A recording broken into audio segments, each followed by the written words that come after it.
Today in the Teenage Mutant Ninja Turtles, it's time to get another television show favorite, Metalhead, into the fold. This is Comicstorian. I take comic books, I turn them into a narrative drama, acting up the characters and telling you exactly what is going on. We cut out a lot of the fluff, the extra content, and some of the jokes, giving you the bare bones synopsis of the storyline. This allows you to know what is going on and still get things into your collection by buying these yourself. Today we're going to be covering IDW's Teenage Mutant Ninja Turtles Volume 10. Now I broke this one into two parts because the first part is about Metalhead and the second part is about, well, you'll find out in a couple of weeks. When we last left off, the Turtles had gone into the wilderness to lick their wounds after Leonardo had been brainwashed into working with Shredder and then fought against his brothers. Well, after going through a little bit of soul searching, they've now returned to New York to set up shop and get back at Shredder. Let's get into Volume 10. New York City. The getaway driver drums his hands on the steering wheel, looking back at the door to the bank, willing his friends to come out. He turns in shock as the sound of gunfire erupts. "What's with all the damn shooting about, Sweeney?" the driver shouts as his friends get into the car. "Idiot rent-a-cop caught the hero bug," Sweeney shouts as the car screeches away. But caltrops are dropped on the road, popping the tires, sending the criminals careening into a wall. They stumble out, guns at the ready, but the unseen assailants keep attacking, knocking each of the robbers out one by one until they are all down. "Nice work, guys. They should stay in La La Land until the police get here," Leonardo tells his brothers from the shadows, looking down at their handiwork.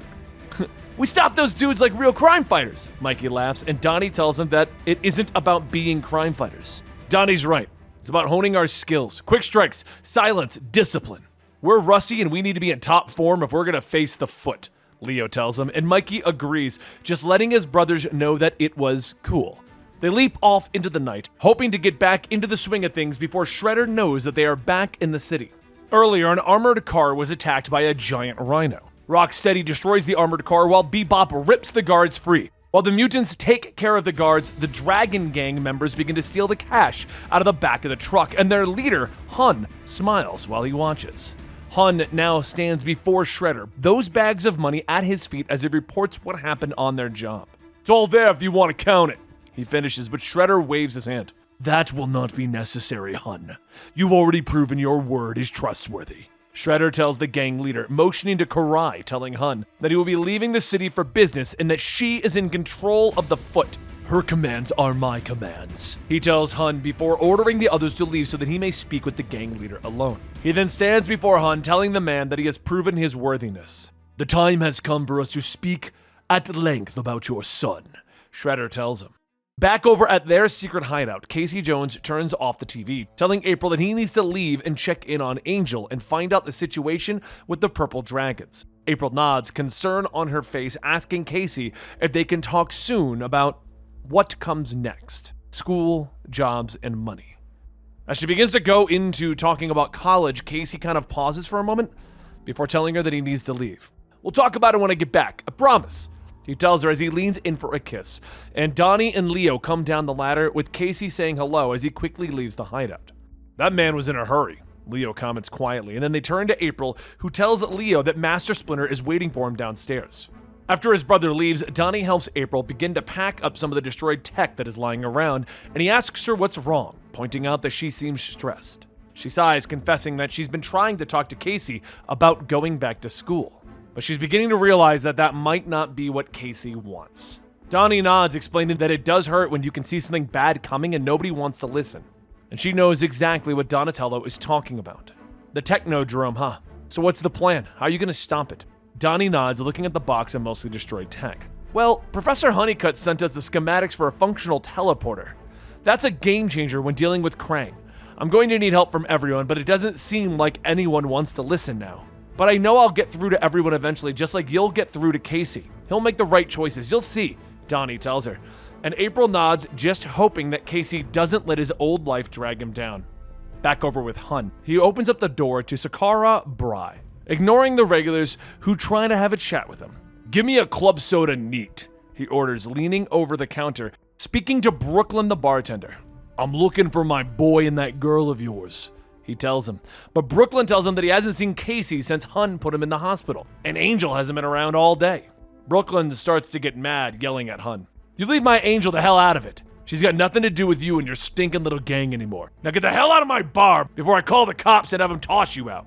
Brooklyn orders him, and Hun smiles, standing up, making to leave. But Brooklyn throws one more insult at him. You know, I saw you in some low places, but I never thought I'd see the day you'd be working for a lowlife, the one who gutted your own boy. Brooklyn spits with images of Hun standing before Shredder as the man explains what happened to his son, fill Hun's mind. Shredder explains that it was time to bring Casey into the foot, but if the boy continues to stand in Shredder's way, there is nothing that he can do.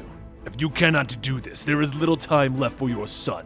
Anger fills Hun as he whirls, grabbing Brooklyn by the neck, slamming him across the shelves behind the bar. The regulars begin to move in, but Hun orders them to back off. No, you back off, Hun! My dad's got nothing to do with this. This is between you and me, Angel shouts, stepping out of the back room with a club in her hand. Hun smiles, throwing Brooklyn across the room, slamming him through a table. The regulars, Kid and Fergie, try to help, but Kid is thrown into a mirror behind the bar with Fergie being dropped in one punch. Angel steps between them, trying to stop Hun from doing more damage, but the man has a crazed look in his eyes, telling him that he'll only stop if she tells him where Casey Jones is. Then I guess you're gonna have to find out the hard way, cause I ain't telling you nothing about your son. I do that, and you'll just hurt him again. You might have turned your back on him, Hun, but I never will. She tells him, readying her weapon. You got it all wrong. I don't want to hurt Casey. I want to talk to him. Hun tells her. Well, I'm right here, old man. Why don't you just step outside and we can talk? Casey calls from the door, staring his father down. Back over at the hideout, Leo comes downstairs, finding his father meditating. He greets Splinter, who asks Leo to join him. How was your training tonight? He asks as Leo sits across from him, and Leo explains how things went, telling Splinter that he sent Raphael and Mikey on the task that Splinter asked them. And you? What are you doing, my son? Splinter asks him. Well, I'm adjusting, but I'm glad to be back, Leo tells his father, which brings a smile to his face as Splinter opens his eyes. A good time has come for us to consider our next moves. We haven't long before Shredder discovers our return, and we have much to discuss, he tells Leo. Outside of the bar, Hun explains to Casey what he's doing. How he's now good with Shredder in the foot. What he wants is real simple. You quit the mutants and you join the foot. Join me! And Shredder forgets about being ticked off at you. Casey pushes his dad's hand aside. Join the foot? How stupid do you think I am? But Hun reaches for his son, explaining that it isn't about being smart or stupid. It's about keeping his head. You do what Shredder wants you to live. You don't do it, you die. There isn't nothing those green freaks can do to stop it from happening, he explains, and Casey turns from his father, telling him that there is no way that he is joining Shredder. He reaches for Casey's arm, ordering him to not walk away from him, and Casey pulls away, telling his father that he doesn't want to be that guy anymore. Actual sadness seems to play over Hun's face. This ain't what I want. I was fighting like this. I'm better now, clear enough to realize that asking you to join is too much. You're your own man now, I get it, Hun tells him. But he explains that Casey has to stop being so stubborn, and he offers him cash, telling him to get out of the city. He'll tell Shredder that he's dead. Maybe it'll be enough to save your life. Maybe I can finally do right by you, he explains, but Casey stops, not sure, telling him that he has his friends, and Hun explains that they ain't worth squat if he's dead. So Casey looks at his father, asking if he would flee with him. No, kid, that ain't happening, Hun tells him, letting him know that this is who he's supposed to be. I ain't going nowhere. Casey nods, telling his father then neither is he. Before this is over, we'll find out who's the real man, I promise you that. But let's be honest, what kind of a man chooses a scumbag like Shredder over his son? I'll be seeing you, Dad. He tells him as he walks away. Outside, Hun is leaning against the alley wall. He stares down at a picture of his son and him, crumpling it up and tossing it to the ground, walking away into the night. Elsewhere, April gets off the phone with her parents as Donnie continues to load boxes into the van. Heads up, April! Someone's coming! He warns as footsteps are approaching and they peek around the van to find Casey and Angel walking towards them. Oh, hey, Casey! April greets and Casey jumps, pulling out a baseball bat from his bag prepared to swing. It's Angel that stomps him and AC calms, apologizing to April. Sorry, I'm a little edgy, I guess. He tells her and she tries to talk to Casey, but he doesn't seem to be in the mood to share. So Angel begins to rummage through the boxes, noticing some of the tech that Harold made for them. Donnie explains that they were going to head over to Harold's place, and April offered to let them come. Angel shrugs, admitting that they don't have anywhere else to go. Nah, you guys go ahead, I could use some air, Casey tells them, heading off into the park. April looks concerned as her boyfriend walks away, but Angel offers to fill her in on the drive to Harold's. As they begin to drive off, Donnie explains to Angel and April that Harold's not exactly a people person, and when they arrive, Harold freaks out, because Donnie shouldn't be bringing his preschool playmates here. Harold begins to try and get rid of Donnie, but Donnie tells him that he has some notes that he'd like Harold to look at, and he can guarantee that once Harold looks at these notes of the Technodrome, he won't be in such a hurry to get rid of them. Donnie slams the notebook down in front of Harold, who can't help but look at it, and then Donnie leans in, telling him that the notes contain the schematics for a teleportation device.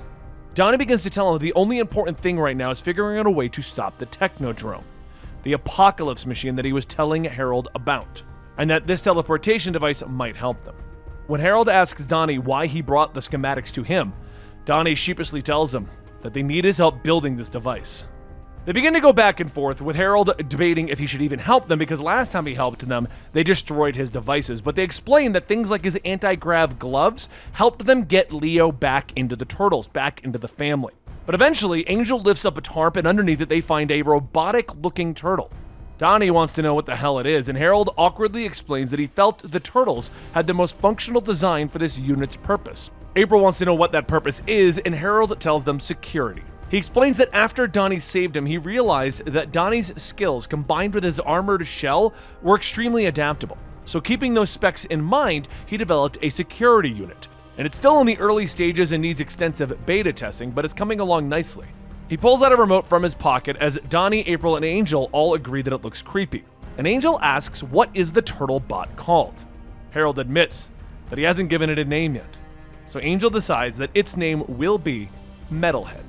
Harold continues to point out how she wouldn't understand the machine, and Angel bets that it wouldn't work even with his remote control. Harold wants to prove her wrong, flicking Metalhead on with a flick of a button. The robot comes to life, its eyes glowing as it stands up, and it stomps towards Angel, grabbing a stool for her. "Please allow me," Metalhead offers, placing the stool out, and Angel isn't overly impressed, leaning forward as she points to the top of the robot's head. "Is this supposed to be smoking?" Harold admits that the motherboard tends to overheat and tries to shut the robot down, but Metalhead reaches out, snatching the remote from Harold's hands, snapping it in half.